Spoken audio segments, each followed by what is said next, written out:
Welcome back to the Buckle Up segments. We are your big drag entertainment. I have the privilege of visiting with Marcie Wilson. She is one of the owners of the incredible stallion, the Goodbye Lane, also a very, very tough competitor and a mom. So I love visiting with you about all things parenting, competition, stallion ownership. You guys kind of cover it all. How are things going for you this week? Oh, they're going good. We just got here and we're excited to be here. This is an exciting week for sure. Just take us through what's transpired for your family this year.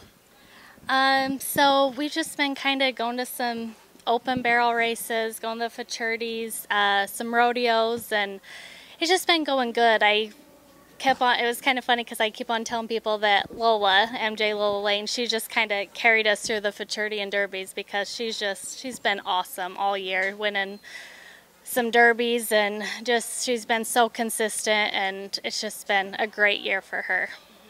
Tell us more about her. She had a great, very successful futurity year, and then she's stayed so strong through the derbies. So what have you been doing to help her continue to show up and be so competitive at these derbies? Oh, I don't know. I think she just does it on her own. She's super easy. I mean, she's way mellow and until she's ready to go, she almost acts like people all the time say, oh, she'd be the best kid's horse. I'm like, yeah, until you go run her. Then she's, you got to ride the hair off her. But she's fun, and she started out the year. She won the Greg Olson, placed at the Royal Crown Futurity in Arizona, or Derby. And she's just been consistent all year.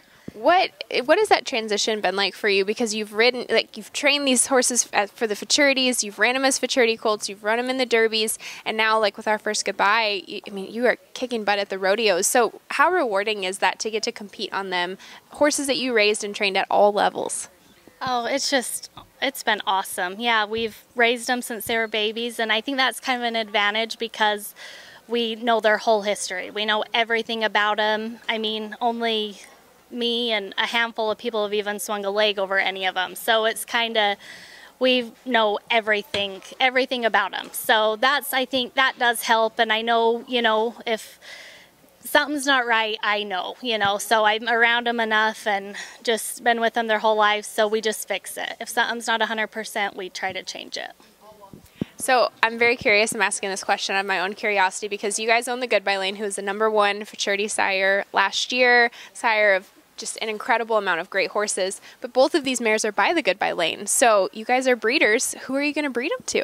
I don't know. I guess when the time comes, then we'll do it. We haven't pulled any embryos out of any of them yet, and I think just because we have the Goodbye Lane and we want to ride Goodbye Lanes, and I'd have a hard time selling those because they're such special mares too. So when the time comes, we'll decide. I mean, we got a few that we really like, but I don't know. I guess we'll just decide when we have to. We don't have to yet, so when we do, we'll probably have to draw it out of a hat. There's so many nice studs. It really is amazing in programs like this. It's exciting to see that talent pool go so deep. So you're a mom of 2. What is that like, balancing being such a tough competitor, going to all of these events, being on the road quite a bit with mom life? Oh, I don't know. I think we've just gotten so used to it. The girls go with me a lot, so that's nice. And my mom goes with us and helps with my kids so that I don't have to worry about them. And, my dad helps a lot.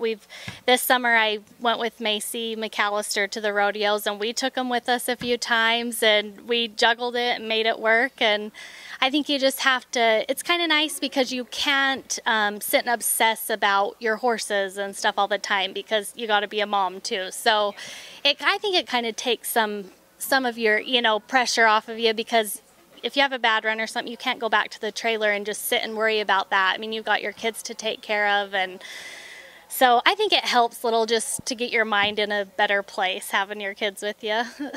Absolutely, absolutely.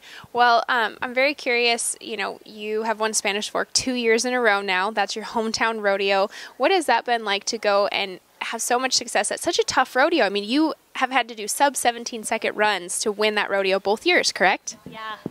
I think it's just hometown advantage, honestly. I get a ride there. I'm familiar with the arena. I mean, my horse gets to leave her pen and go straight there. I don't have to travel there. She's comfortable, but I don't know. I am so nervous to go that rodeo every year because it's such a big rodeo. It pays so well, and I just don't want to screw up for that kind of money. And so it does put pressure on me, but the last 2 years it's just worked out. So it's been nice. I'm really curious. You yourself are a great competitor. Your whole family runs barrels. It's a very cool family affair. But I would love to know, who do you go to when you have a problem that you can't figure out? Like, who is your go-to resource or fix-it person? Usually Dina Kirkpatrick. I go to her. She probably gets sick of me asking her questions or breaking down stuff with her, but I go to her, and just honestly anyone in my family that watches me just work the colt or something, because sometimes they know better than they watch them enough, so they know. And they can just watch them and they can see, oh, they're doing this or that, and sometimes as a rider you can't see that, or feel that, and then I'll go look at it, or I'll have one of them film me or something, and then it's like, okay, yeah, that makes a lot of sense, so. You've ridden several Goodbye Lanes naturally with you guys owning him. I'm curious what traits you feel like he passes on consistently, and what traits you feel like the mare contributes. I know it's different for every cross, but have you noticed any patterns there? I don't know. I know the Goodbye Lane, he seems to put, a pretty dang good mind on him, because my nieces ride him that are young girls, and all the way up to older women ride them, and they seem to get along with them just fine. I think they've got a lot of speed, which is nice, but I also think that they just mesh well with a lot of different riders. So you don't have to be a certain type of rider to ride a Goodbye Lane, and I think that's been one of the biggest things for him. He's had, came here, and amateurs have done really good. The top levels done good on him. The beginners, the kids.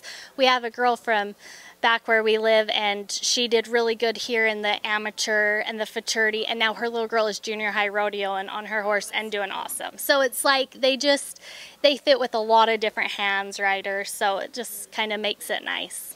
Well, it's so fun to watch you. You always come to compete, and you just have a great team of horses every year, so thanks for taking the time to visit with us. Thank you. Okay, back to the action.